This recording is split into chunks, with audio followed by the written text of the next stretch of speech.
The fog outside hung thick over Whitehall, the kind of choking, yellowed mist that seemed to seep through every seam of wartime London. Inside the Admiralty War Room, deep below street level, the air was different, but no clearer, smoky, stale, charged with the strain of men calculating the logistics of invasion. Maps of Europe covered the walls, pins marking ports, beaches, and airfields, but the real battle that evening was being fought with pencils and numbers. Rear Admiral William Tennant leaned over the great oak table, the ash of his cigarette lengthening as his pencil tapped out a rhythm of rising anxiety. 1,000,000 gallons a day, he murmured, almost to himself. The phrase fell into the heavy silence and stayed there. Around the table, officers exchanged uneasy glances. 1,000,000 gallons of petrol every 24 hours, that was the price of liberating Europe. Air Chief Marshal Sir Trafford Leigh-Mallory, his face half lit by the green glow of a shaded lamp, frowned. He was thinking not in gallons, but in sorties. Fighters, bombers, reconnaissance aircraft, all of them hungry for aviation spirit. The air plan for the invasion demanded absolute control of the skies above Normandy, and control meant fuel. Without it, even the best-trained pilots would sit grounded while the Wehrmacht counterattacked. General Sir Bernard Paget, commander of Home Forces, broke the silence. "You are certain of that figure, Admiral?" Tennant did not look up. "Certain? I am terrified of it. It is the optimistic estimate." His pencil scratched again. One Army Corps alone, 30,000 vehicles. At 10 miles per gallon, that's 3 million miles a day, and that is only land operations. Add the air forces, the naval patrols, the transports, the landing craft. "Enough," Paget said sharply, though he knew the numbers were right. The mathematics of modern war were merciless. In the desert, British and American forces had learned that courage and strategy meant little without petrol. The reports from Tunisia, now archived in the files of the U.S. National Archives, read like confessionals from officers who had watched victory stall because of empty fuel tanks. Tanks, trucks, and aircraft were no longer symbols of power. They were machines that consumed life by the gallon. Across the table, a clerk unrolled a new map of the English Channel. It glittered with thin blue pencil lines, shipping routes, minefields, tidal currents. Every man in the room understood what they were looking at. The narrow stretch of water that separated Britain from France was the greatest obstacle to invasion, not because of German guns or tides, but because of logistics. "You cannot fight a modern war with jerrycans," Tennant said. "If we must ferry every drop of petrol in drums and barges, we shall choke our own beaches before we ever reach Paris." The truth was brutal. The Royal Navy could not spare enough tankers to feed an advancing army, and the ones it did have would be magnets for Luftwaffe bombers. Even a single torpedo could set back an offensive by weeks. Leigh-Mallory had seen photographs of tankers burning off Malta vast floating furnaces that turned sea to flame. If that happened off Normandy, the invasion fleet would be trapped in a corridor of fire. For a long moment, no one spoke. The room hummed faintly with the vibration of generators, and somewhere in the corridor outside a telephone rang unanswered. Britain's greatest military minds were trapped by arithmetic. They could plan the greatest amphibious assault in history, but they could not yet figure out how to fuel it. Then a new voice entered the discussion, soft, deliberate, and very unmilitary. Geoffrey William Lloyd, Parliamentary Secretary to the Ministry of Fuel and Power, cleared his throat. "There may be," he said carefully, "a way to deliver fuel that does not depend on ships." The senior officers turned toward him, skeptical. Lloyd laid a single sheet of paper on the table. Its heading was deliberately dull, an example of bureaucratic camouflage, Subsea Petrol Delivery Project. Paget read the first line aloud. "A pipeline? Under the English Channel?" There was laughter, nervous, dismissive. Leigh-Mallory shook his head. "Under the Channel? In wartime? Impossible." Tennant, who had seen every desperate scheme from floating harbours to amphibious tanks, said nothing. He studied the proposal. Buried in its dry engineering language was an audacious idea. to lay a flexible steel pipeline across the seabed, linking fuel depots in southern England to the future beaches of France. Petrol would flow directly from British storage tanks to the front lines, unseen, untouchable by weather or enemy aircraft. Lloyd met their skepticism with quiet conviction. It has been tested in principle. The cable industry has the experience: undersea telegraph lines, power cables. The technology exists. What is lacking is courage to attempt it. Courage? Leigh Mallory snapped. This is madness. Do you know the channel's currents? The depth? The enemy patrols? It would take a miracle. Yes, Lloyd said. But miracles are simply problems solved by engineers. The remark drew silence. It was the kind of sentence that, once spoken, cannot be unsaid. Even in the secrecy of the Admiralty basement, it carried weight. Britain had always built miracles out of desperation: radar, code breaking, the bouncing bomb. Why not one more? Still, Tennant hesitated. Even if it worked, he said, how much could it deliver? A few thousand gallons a day? Hundreds of thousands, Lloyd replied. With enough lines, perhaps the full requirement. The room erupted in disbelief. But somewhere inside that disbelief lay a flicker of hope.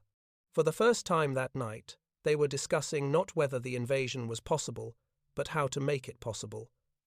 Officially, the proposal was rejected within the week. The minutes of the War Office Committee recorded the verdict in dry understatement. Project deemed impractical, bordering on fantasy. It should have ended there. In another war, under another government, it would have. But 1942 Britain was a country that had already learned to survive by doing the impossible. Within days, a secret order was issued, not for cancellation, but for concealment. The project would proceed under absolute secrecy, outside the normal chain of command. Its name, chosen by a naval humorist who understood that absurdity was the best disguise, was Operation Pluto Pipeline Underwater Transport of Oil, later rewritten officially as Pipeline Under Temporary Operations.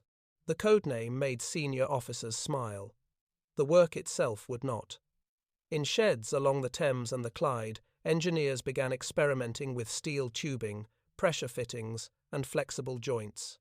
Cable factories that had once produced copper lines for telegraphy were told to begin winding a new kind of cable, one that would carry not words, but war. On the night of December 14th, as the meeting dispersed and the war room lights dimmed, Tennant lingered behind, staring at the channel map. In pencil, he drew a faint, curved line from the Isle of Wight to a point near Cherbourg. It looked insignificant, a child's doodle across blue paper. But in that line lay the future of Europe. Above ground, London's blackout continued. Bombers droned somewhere beyond the clouds. No newspaper would ever report the meeting. No headline would mention a pipeline under the sea. Yet, in that smoke-filled basement, the seed of salvation had been planted, a project dismissed as folly that would, within 2 years, pump the lifeblood of liberation across the Channel. For now, it was only a rumour whispered between engineers, a fantasy buried in classified files. But to the few men who had heard it spoken aloud, the phrase carried an almost electric promise: a disposable fuel line that could win a war. By the winter of 1943, Britain's great secret weapon was neither a bomber nor a tank, it was a pipe. The project had begun as a scribble on Admiralty paper, an idea dismissed by nearly every senior officer who saw it.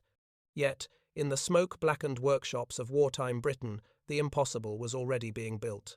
Operation Pluto Pipeline under temporary operations moved from theory to experiment with the speed of desperation. Engineers knew the invasion could not happen without fuel, and fuel could not be landed fast enough from the sea. The only solution was to send it through the sea itself. The first challenge was physics. The English Channel was not kind water. Between Dover and Calais it ran shallow, but along the western approaches, the intended invasion corridor, it was a beast, cold, tidal, unpredictable, swept by currents that could tear loose anything not anchored to bedrock. The depth alone was enough to crush ordinary pipework. On land, a typical fuel line operated at a few £100 of pressure per square inch. To drive petrol through 30 miles of submerged steel, engineers calculated they would need a pressure exceeding £1,500 per square inch. One leak would waste not gallons but tons. The Ministry of Fuel and Power recruited an unlikely army: cable manufacturers, plumbers, shipbuilders, and gas engineers. The heart of the operation lay in two rival designs. The first was a rigid steel pipe built by the Iraq Petroleum Company's engineer, Clifford Hamel, an uncompromising industrial monster known as the Hamel pipe. It used lengths of 3-inch steel tubing, each section welded and tested before being coiled around giant floating drums called conundrums, enormous spools that resembled something between a ship's buoy and a toy top. The second design came from Siemens and the British cable industry, a flexible pipeline modelled after submarine telegraph cables. Known as Hayes from the initials of Hartley, Anglo-Iranian, and Siemens, it combined a copper core with layers of paper insulation, steel armouring, and a protective sheath of jute and bitumen. To the untrained eye, it looked like an overgrown electrical cable. To those who understood it, it was liquid engineering poetry, a fuel artery strong enough to lie on the seabed, yet supple enough to unspool from a ship's deck. In March of 1943, the first test took place in the River Medway. The Hayes prototype stretched only a few miles, linking two barges anchored in calm water. The fuel pumps were primitive, the pressure gauges improvised, the engineers nervous. When the system started, the gauges jumped and then stabilized. A thin hiss became a steady hum. Petrol flowed. Men cheered, though quietly. Even triumph was rationed in wartime Britain. The success was partial. The pipe worked, but the joints leaked under pressure. On land, the fix would have been simple: shut down, replace, reseal. At sea, under 40 feet of moving water, it would mean catastrophe. Every connection had to be perfect, every weld absolute. To the men designing Pluto, this was not just engineering, it was anatomy. The pipeline had to behave like a living artery. It could bend, but not break. It could stretch, but not leak. The official attitude remained cautious. The Admiralty still classified Pluto as experimental, a bureaucratic phrase that meant you will get no glory if it works, and no sympathy if it fails. Yet by spring, both the Hayes and Hamel designs were being manufactured in secret across Britain. Cable factories in Kent and Hampshire turned out mile after mile of armoured tubing, often without workers knowing what they were making. Meanwhile, the Royal Engineers faced their own nightmare: how to lay it. The Channel was not a laboratory. German patrols prowled its waters, mines drifted, and coastal guns stood ready on the French cliffs. Laying the pipe would require ships disguised as cable layers, escorted by destroyers, working under the constant threat of air attack. It was Commander Edward Lebeau who proposed the conundrum system, a rotating steel drum 70 feet across that could spool out 20 miles of pipeline as it rolled behind a tug. The concept was pure British improvisation, part naval architecture, part lunacy. Yet trials off the Isle of Wight in early 1944 proved that it worked. The sight was surreal: a floating wheel of steel, slowly turning, unrolling a silver thread across the sea. Still, problems multiplied. Pressure pumps overheated, joints split. Fuel refused to flow over long distances. Every setback was recorded in meticulous test logs that read like confessions of frustration. Leak observed at joint 12, entire length recovered for repair. In some tests, it took longer to recover the pipe than to lay it. But the work continued. The war gave no choice. The engineers of Pluto became as secretive as code breakers. The operation's existence was known to perhaps 200 people in all of Britain. Their test sites, Sandown Bay, the Medway, the Clyde, were off-limits, guarded by military police. In official paperwork, Pluto's shipments were disguised as electrical equipment. The men themselves joked that they were fighting the war with plumbing tools. In April 1944, after 18 months of failure and triumph, the first full-scale trial succeeded. A 25-mile line from the Isle of Wight to the English coast pumped petrol at over 800 gallons per minute without a single leak. When the gauges steadied and the flow held, the engineers stood silent for a moment before cheering broke out. They had done it. Geoffrey William Lloyd, the man who had first proposed the idea, toured the site that afternoon. He found the engineers filthy, exhausted, and grinning. "You have just changed the invasion," he told them. And he was right. Pluto was not built for glory.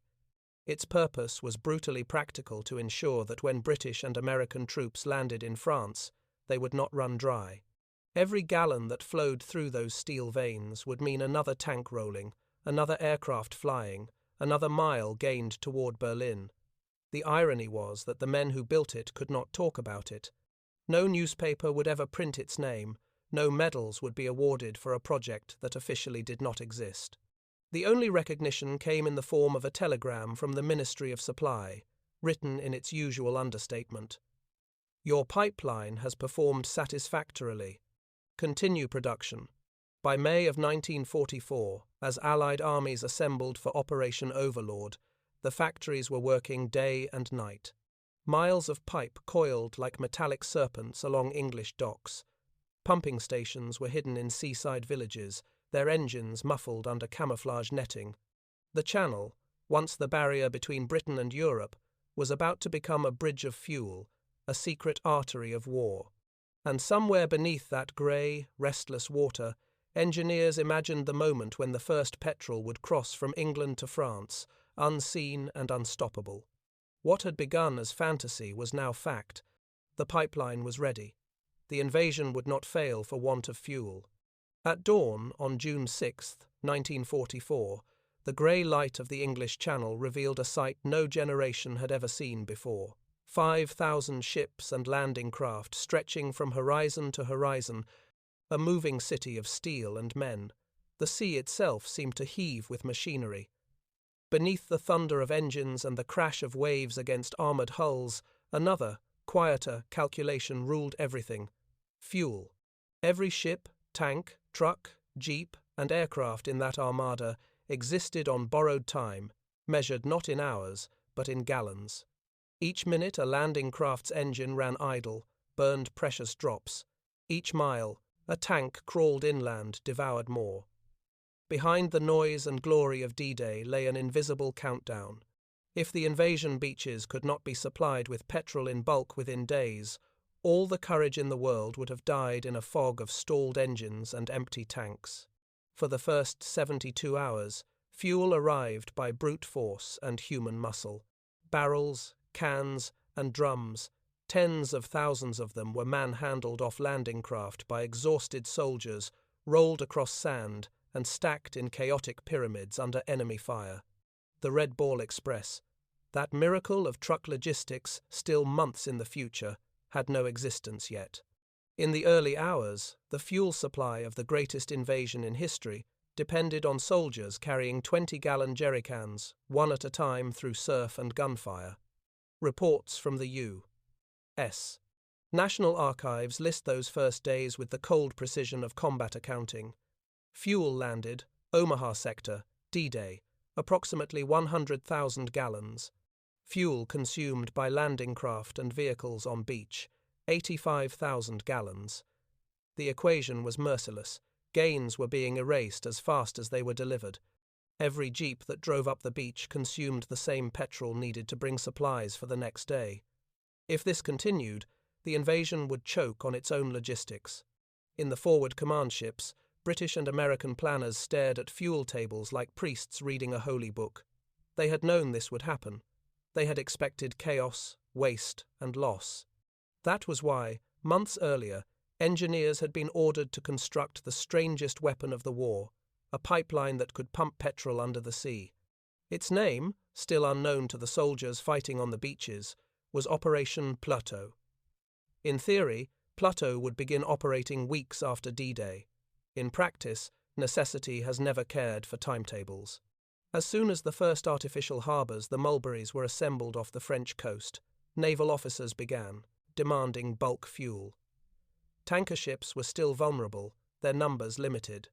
The small landing craft used as temporary tankers could not keep up with demand. For the British Second Army and the American First, movement was already slowing by D+3. The first provisional solution was brutal simplicity. Floating hoses. The Royal Engineers and the U.S.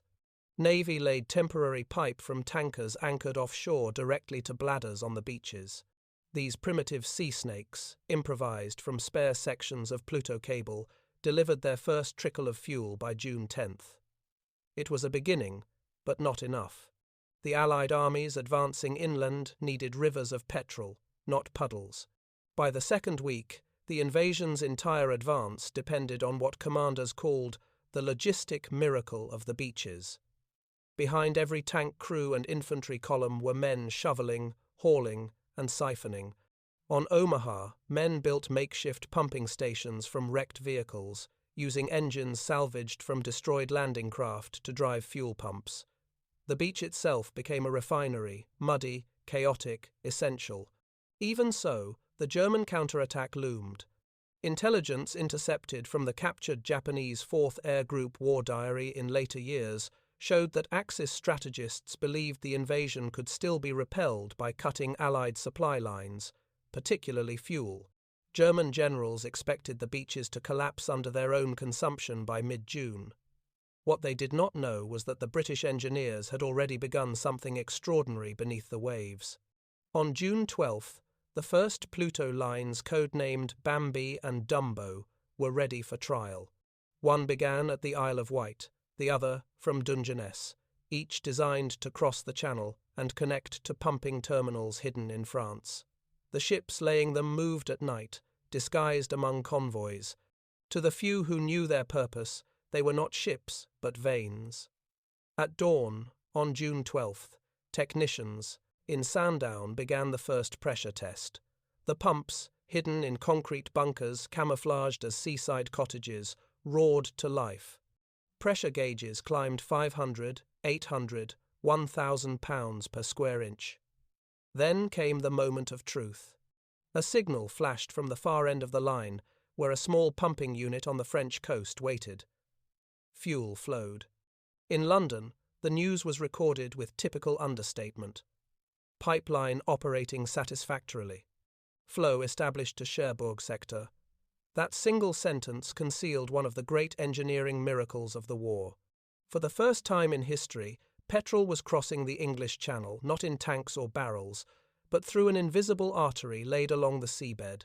From that day forward, every Allied soldier, every tank, every aircraft in northern France owed part of its life to the pressure behind those pumps. By July, the daily flow reached 300,000 gallons, enough to sustain multiple corps in active combat. Engineers worked around the clock to extend and duplicate the lines. Each mile of pipe was tested with water, then with fuel, each joint inspected by torchlight. Leaks were patched by divers operating blind in freezing water. Every success was bought with exhaustion and risk. The psychological effect was enormous. For the first time since Dunkirk, the British Army knew that its tanks could advance without looking over their shoulder for fuel convoys. American commanders, initially skeptical, came to regard Pluto as one of the quiet miracles that made the breakout from Normandy possible. When General Eisenhower was briefed on the system, he said simply, "This may be the greatest secret weapon of all. Fuel made movement. Movement made victory." By August, as Allied forces broke through at Saint-Lô and raced across France, the invisible pipes beneath the channel were pumping like arteries feeding a giant. Each gallon carried across the seabed shortened the war by a minute. The statistics recorded later by the Air Force Historical Research Agency tell the story without drama. Total fuel delivered via Pluto by end of 1944, approximately 172 million gallons. Behind those dry numbers lay the truth of invasion, that victory depended not only on courage or firepower, but on the unseen pulse of petroleum running through steel veins beneath the sea. The soldiers who drank from canteens on the beaches, never knew that the same sea that carried them to France also carried their fuel. The Germans, for their part, never discovered how. In captured intelligence files, they continued to speculate about floating tanks and underwater depots. No one guessed the truth. The invasion of Europe had begun as a storm of steel and blood. It endured as a triumph of logistics. Beneath the Channel, humming softly, the disposable fuel line that Britain had once dismissed as fantasy was keeping an army alive. And soon, as that army advanced toward Paris, the line would stretch farther, growing not just as an invention, but as the lifeline of liberation itself. By late August of 1944, the war in Europe had become a battle of movement, and movement depended on fuel. The Allied breakout from Normandy Operation Cobra had transformed the narrow beachhead into a rolling wave of armour and transport stretching across northern France. From Caen to Chartres, from Saint-Lô to the Seine, the roads were choked with convoys. The dust of summer rose behind tens of thousands of vehicles, each one a hungry machine burning gallons by the minute. Behind that advancing tide of engines, buried deep beneath the Channel, the quiet miracle of Operation Pluto pulsed steadily. What had begun as an experiment dismissed as fantasy was now the most vital supply line in Europe.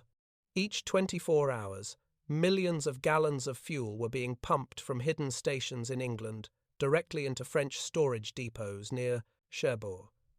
From there, tankers, drums, and pipelines fed the front lines. The soldiers called it the underwater lifeline. Engineers called it simply the line. They tended it like a living organism, checking pressure, watching for drops in flow, repairing leaks in the dark.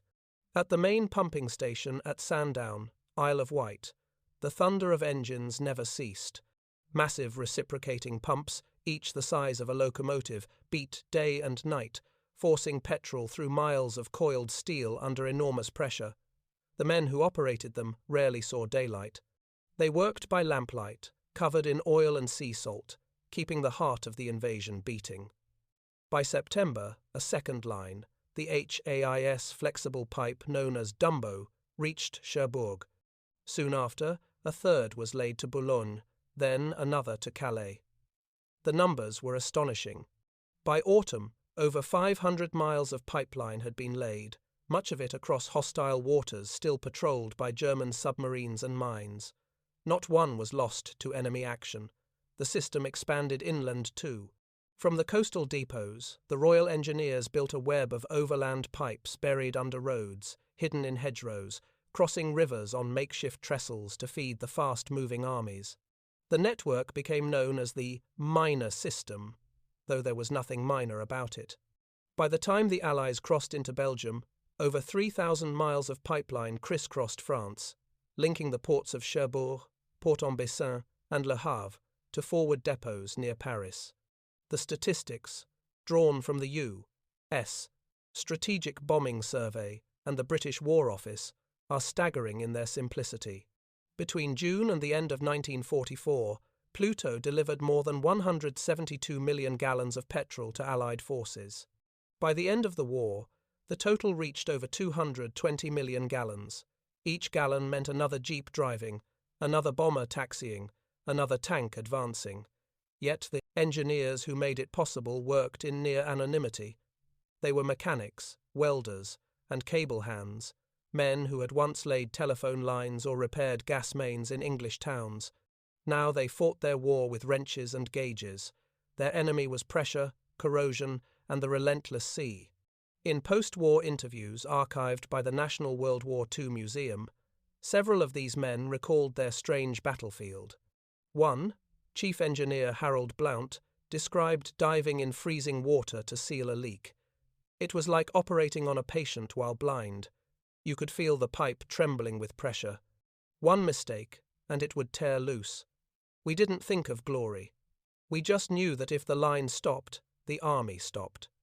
On the other side of the Channel, soldiers marveled at the miracle they never saw. In Normandy villages, farmers watched as Allied trucks filled from hoses sprouting out of hedges. Children thought it witchcraft. The petrol seemed to appear from the ground itself. The Germans never truly understood what was happening. Captured officers interrogated after the war by the Allied translator and interpreter section spoke of disbelief. "We knew the British had clever devices," said Colonel Friedrich Lohse, "but a pipeline under the sea. We thought it a fairy tale. By the time they realized it was real, the war was lost." Fuel had given the Allies speed, and speed broke the Wehrmacht. The British and Americans moved faster than the enemy could react, outflanking, surrounding, and overrunning positions before they could be reinforced. Every captured depot, every liberated town, owed something to that silent flow beneath the waves. When Paris was liberated on August 25, 1944, one of the first Allied convoys to enter the city carried not ammunition or food, but fuel petrol that had crossed the Channel unseen, pumped by machines disguised as seaside cottages in southern England. By winter, the Pluto system was feeding the advance, toward the Rhine. From Belgium to the German frontier, the flow continued, steady and unstoppable. It was not glamorous. There were no parades for the men who kept the pumps running, but in the quiet arithmetic of industrial war, they had achieved what armies and generals alone could not. They had made modern warfare mobile. The disposable fuel line dismissed, doubted, and nearly abandoned had become the artery of liberation. It was proof that wars were won not only by courage on the battlefield, but by imagination in the workshop. Beneath the sea, under the cold grey water of the Channel, Britain had built the bridge to victory not of steel and stone, but of fuel and faith. By early 1945, the tide of war had turned completely. The Allied armies were sweeping across Western Europe, the Rhine crossed, the German heartland collapsing. Yet, even as the headlines celebrated liberation and victory, one of the greatest secrets of the war continued its silent work far below the surface of the Channel. Operation Pluto, the disposable pipeline once dismissed as folly, was still pumping lifeblood into the war machine. From England to France, petrol flowed in an unbroken chain of steel and pressure, feeding armies that no longer crawled but sprinted. Each day, more than 1 million gallons moved through the pipes. It was invisible warfare. No noise, no fire, no glory, just the steady pulse of pressure pumps driving liquid power toward the front. The Germans never discovered how it was done. They bombed ports, shelled roads, and ambushed convoys, but beneath the sea, the Allies' true supply line remained untouched. The last great offensive of the war, the crossing of the Rhine, was fueled not from tankers or depots, but from the veins of Pluto, the Royal Engineers and U.S.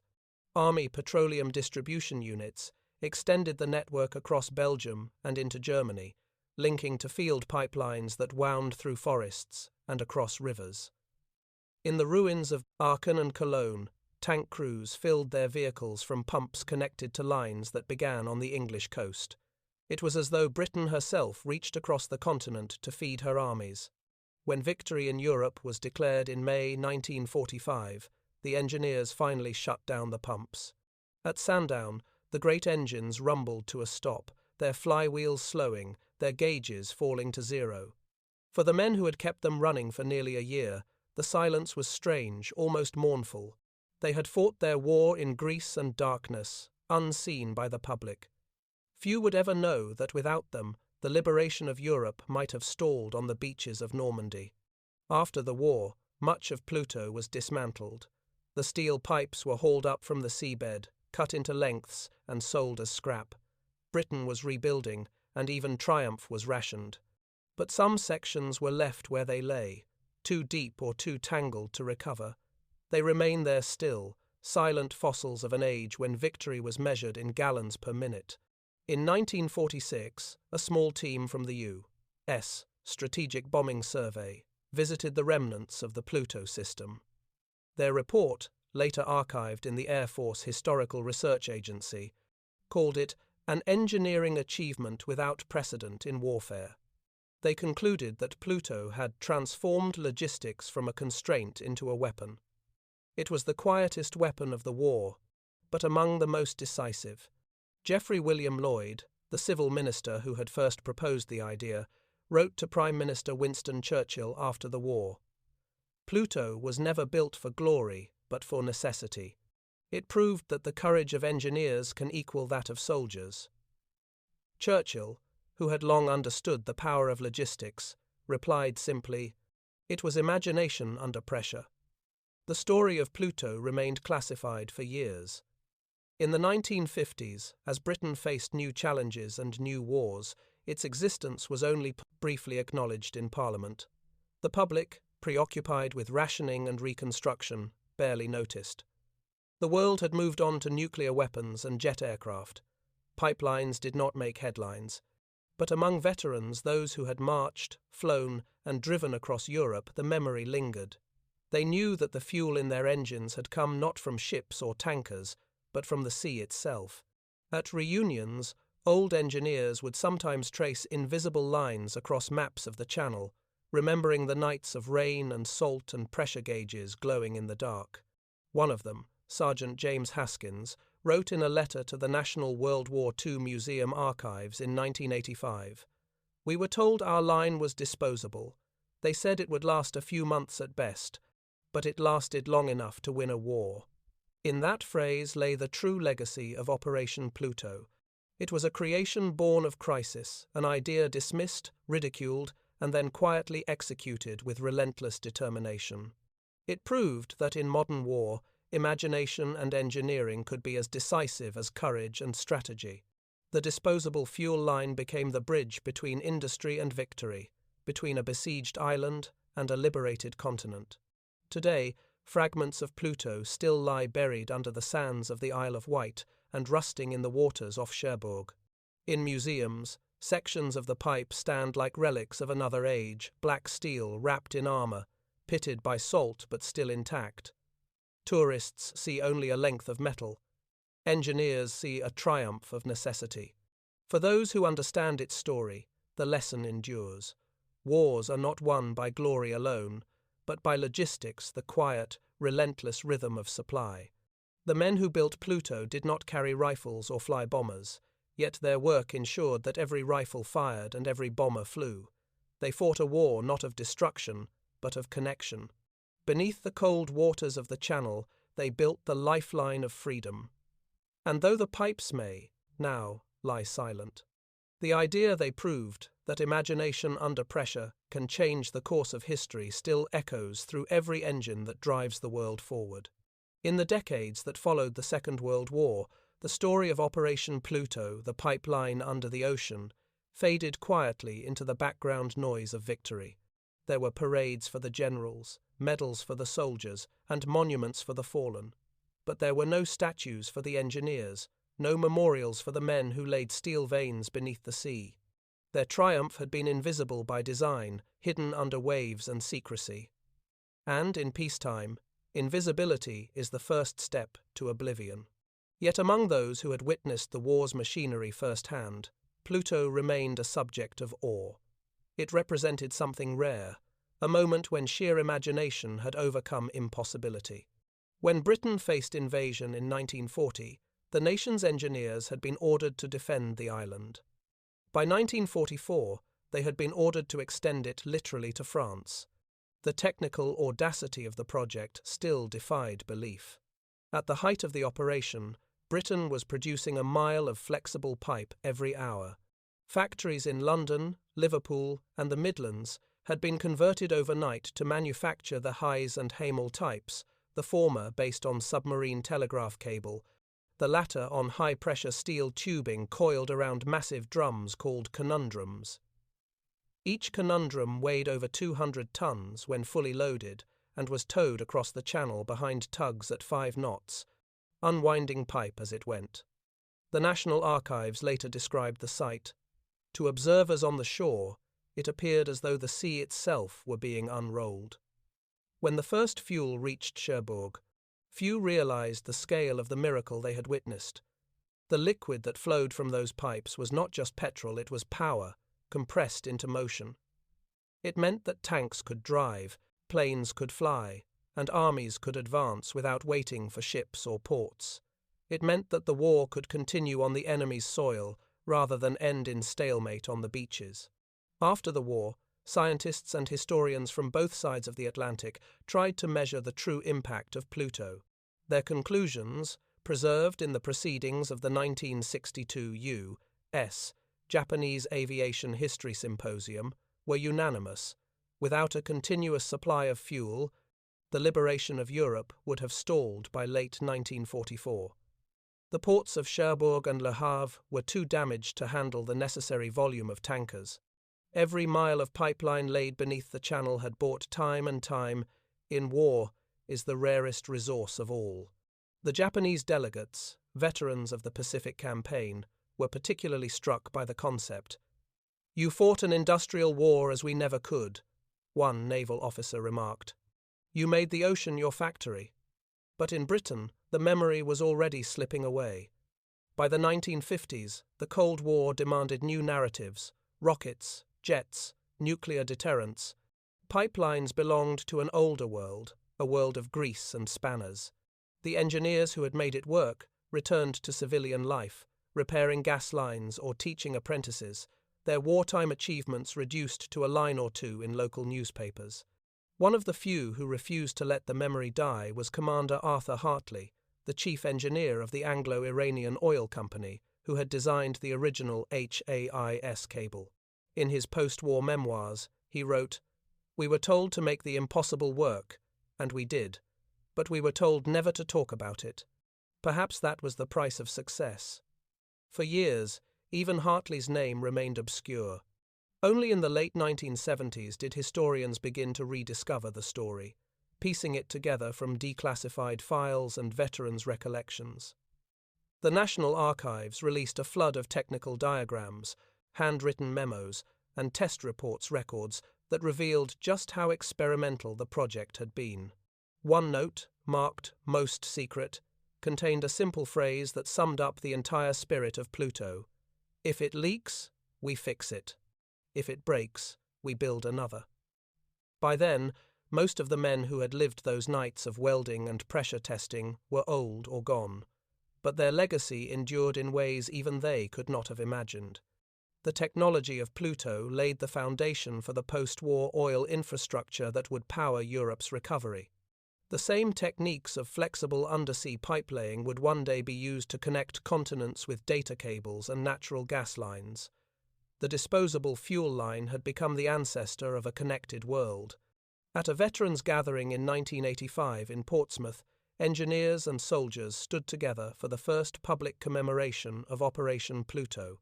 Among them were men who had fought at Normandy and those who had pumped the fuel that made Normandy possible. They shared stories under a grey English sky, the sea visible in the distance, the same sea they had conquered with steel and imagination. One former Royal Engineer, Sergeant Frederick Mason, summed it up with quiet pride. "We were told it was disposable, but the line lasted longer than the war. I suppose that's something." Indeed, it was.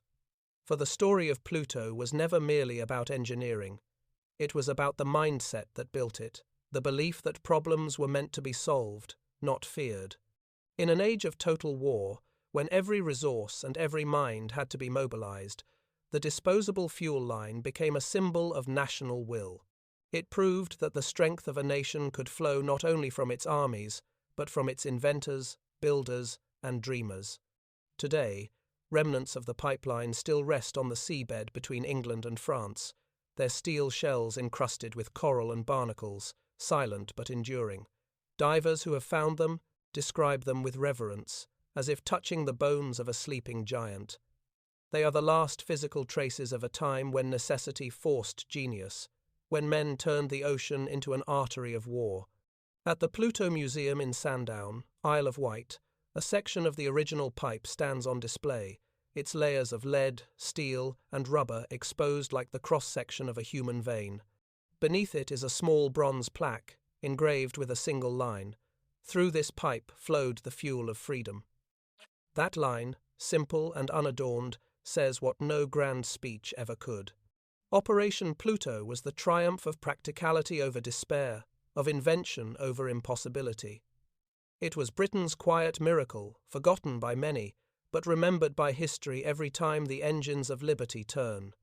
In the spring of 1943, while bombers still streaked nightly over the Midlands and rationing ruled every British household, the plan that would one day be called Pluto existed only as an impossible dream. The Admiralty called it Project 125, the Ministry of Fuel called it a distraction, and the War Office called it dangerous nonsense. Yet, in a small brick building near Whitehall, a group of engineers and scientists persisted. They believed that Britain could defeat geography itself, that it could pump fuel beneath the English Channel. Among them was Geoffrey Lloyd, the Minister of Petroleum, a man described by one colleague as half administrator, half visionary.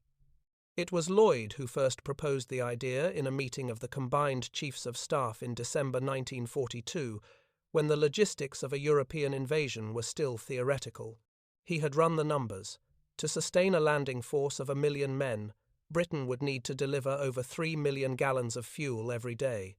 Tankers could not do it, ports would be wrecked or mined, weather would interfere, and German submarines would prowl the Channel. But if the fuel could be sent under the Dacers, sea, directly to the beaches, the invasion could live. The idea was met with polite laughter. One admiral declared it foolish fantasy. Another asked sarcastically, "And shall we pump tea to them as well?" Lloyd said nothing. When the meeting adjourned, he issued an order in secret: begin construction immediately. That order changed the course of the war. Within weeks, a small circle of engineers from the Anglo-Iranian Oil Company, the Post Office Cable Works, and the Siemens Electric Company began sketching designs. They had no prototypes, no materials, and no precedent. The first challenge was pressure. Petrol would have to be forced across more than 70 miles of seabed at pressures exceeding 1,000 pounds per square inch. The second was flexibility. The pipeline would have to bend, twist, and survive in violent seas. Arthur Hartley, Anglo-Iranian's chief engineer, proposed a hybrid design based on submarine telegraph cable, multiple layers of lead, steel wire, and rubber insulation wrapped around a central core. The cable would be strong enough to resist corrosion, yet flexible enough to be spooled on massive drums. Hartley called it the Hayes pipe. Testing began in March 1943 at the River Medway. The first experiment ended in disaster. When pressure was applied, the prototype ruptured like a grenade, hurling shards of metal into the air.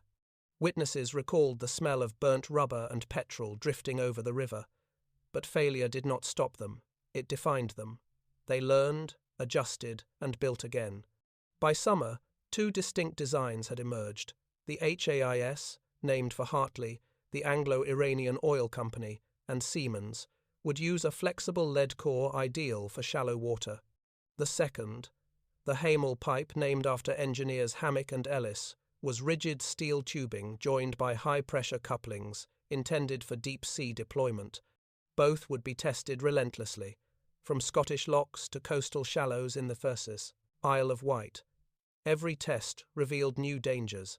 Pipes burst under strain, joints failed under torque, currents bent entire sections like wire. Each problem forced a new invention: stronger couplings, thicker casings, better anchors. One engineer wrote in his journal, "We are inventing as we fail." By late autumn, the project was ready for full-scale trials. The Royal Navy, once sceptical, now provided ships and men. The first test run, conducted between Swansea and Ilfracombe, was a success. Petrol flowed across 30 miles of sea without a single leak. On that cold morning, the impossible became possible. Churchill himself was briefed days later. Reading the report, he allegedly murmured, "A pipeline under the sea splendid. Let us have many of them." From that moment, Operation Pluto pipeline under the ocean was no longer a fantasy. It became a matter of national urgency. Factories were converted overnight. The British industrial heartland turned from weapons to fuel lines. In London's docks, the Siemens works produced Hayes cable at an astonishing rate. In Birmingham and Newcastle, steel mills fabricated Hamel sections by the mile. Special drums, called conundrums, some larger than houses, were built to carry the coils across the Channel. Each conundrum could hold up to 60 miles of pipe and weighed over 200 tons when full. The men who worked on them were sworn to secrecy. They could not tell their families what they were building. Some thought they were manufacturing secret weapons for an invasion of Japan. Others guessed at underwater mines or communication cables. Only a handful knew the truth. Even as the project expanded, doubts remained. Admirals questioned whether the pipes could survive German mines or tidal forces. Army logisticians feared the system would fail at the worst moment. But by then, the machinery of production was unstoppable. Pluto had taken on a momentum of its own, a perfect union of necessity, imagination. By early 1944, the first full-length sections were being tested in the Solent. Engineers and sailors worked side by side in freezing water, splicing pipe, testing pressure, calibrating pumps. One night, during a gale, a conundrum broke loose from its moorings and rolled down the beach, crushing a truck and terrifying a platoon of soldiers. The incident became legend among the crews the day the pipeline ran away. Despite the chaos, the project never slowed. It was Britain at its most determined, underfunded, under siege, yet driven by pure ingenuity. Every problem became an opportunity for invention. Every failure became a lesson. By May 1944, the first operational pipelines were coiled and waiting in southern ports. The men who built them did not know exactly when they would be used, only that the day was near.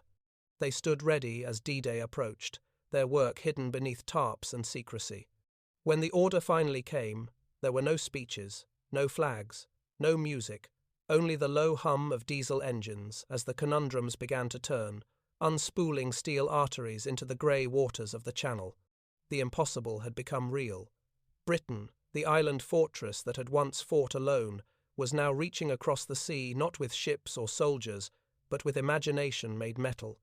Under the surface of that cold, silent water, the fuel of liberation was already flowing. By the winter of 1944, Europe was a continent on fire. Allied armies had stormed through France, liberated Belgium, and were pushing toward the Rhine. But behind the roaring engines of Shermans and the thunder of advancing infantry, another, quieter battle was being fought, a battle of supply. It was a war waged not with rifles, but with pumps, valves, and pressure gauges. The miracle of Operation Pluto, the pipeline under the ocean, had now become the beating heart of the Allied advance. The system that had begun as an experiment dismissed as fantasy by some, as folly by others, was now delivering life to an army. Every tank that rolled toward Germany, every truck that carried food and ammunition, every aircraft that flew from hastily built French airfields drew its power from those steel arteries buried beneath the sea. By December, Pluto was delivering over 1 million gallons of fuel every day. From the pumping stations at Sandown and Dungeness on the English coast, petrol surged through the HAIS and Hamel pipelines, across the seabed of the Channel, into Cherbourg, and onward through a web of overland pipes laid by the Royal Engineers and the U.S. Army Petroleum Distribution Service. The flow was relentless, 24 hours a day, through storms, sabotage, and shifting tides. The men who operated the pumping stations worked in secrecy and exhaustion.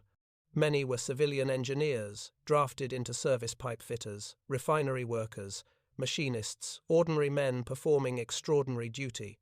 In the cold of the English winter, they toiled in damp underground bunkers, surrounded by the roar of massive reciprocating pumps and the acrid scent of petroleum. Each shift was a battle against fatigue, corrosion, and the ever-present fear of a leak that could cripple the entire system. At the Dungeness control station, Captain Ernest Dudley, a former Shell oil engineer, kept a diary that would later be preserved in the National Archives. In one entry dated December 23, 1944, he wrote, "We are the unseen front. The men on the line do not know us, but they depend on us as surely as they depend on air. The pumps have run now for 167 days without pause. The noise is constant, like the beating of a heart." He was not wrong. Pluto was the heart of the invasion. From Cherbourg, The fuel was stored in vast bladder tanks, rubber reservoirs the size of small houses before being pumped into trucks or smaller pipelines that snaked across northern France. By autumn, this network stretched for thousands of miles, connecting the Channel coast to forward depots near Paris, Reims, and eventually the Rhine. The U.S. Army's minor system, as it was called, extended the reach of Pluto to nearly every major Allied formation in the European theatre. In those months, the difference between victory and disaster often came down to fuel. When General Patton's Third Army ran dry near Metz, tankers raced along the Red Ball Express, burning precious hours and men to keep the advance moving. But once the Pluto extensions reached central France, Patton's divisions could surge forward again. The pipeline had turned static warfare into motion. A report from the Air Force Historical Research Agency later summarized the effect in one sentence. The advance from Normandy to the Rhine was lubricated by Pluto. Yet the miracle had not come without risk. The sea itself was a constant enemy. Winter storms battered the coasts, threatening to tear the pipes from their anchors. In some sectors, tidal currents scoured the seabed so deeply that the lines were left exposed, vulnerable to damage. German mines and wreckage added new dangers. Repair crews worked in freezing water, sometimes waist-deep, sometimes diving blind beneath the waves. One diver, Petty Officer John Latham, later described a night operation off Arromanches. We could feel the current pulling, hear the groan of the pipe under pressure. You'd reach out and touch it. It was warm, alive, humming like a living thing. We patched it by touch alone.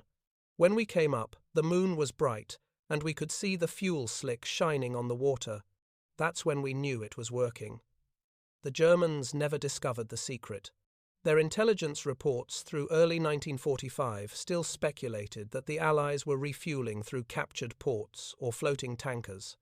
The idea of a functioning underwater pipeline was considered, technically, impossible. In the ruins of Berlin, months later, Allied analysts would find Luftwaffe memos expressing disbelief even after the war's end. As the Allies crossed the Rhine in March 1945, Pluto had already been extended inland to the new front.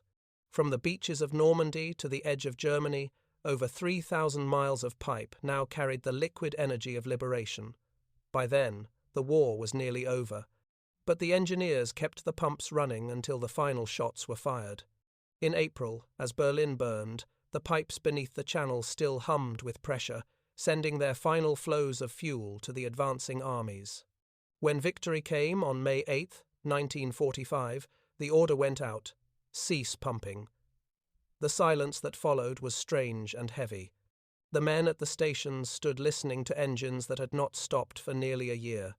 One by one, they shut the valves, closed the gauges, and switched off the lights. The heartbeat of Pluto faded into stillness. In the following months, many of the pipelines were dismantled. The steel was salvaged for reconstruction, the pumps sold for peacetime industry. But some sections were left undisturbed, too deep to recover. They remain there still, silent beneath the waters, the ghosts of a forgotten miracle. Years later, at a reunion of Royal Engineers, an old technician named Alan Brewster summed up what all of them felt. We built something no one believed in, and when it worked, we kept it secret. But it changed everything. The line didn't just carry fuel, it carried hope across the sea. In the end, that was the true power of Pluto. It was not merely a feat of engineering. It was proof of imagination under fire, a reminder that even in the darkest years of war, the human mind could turn desperation into triumph. From the depths of the Channel to the fields of France, the fuel of victory had flowed unseen, unstoppable, and unforgettable.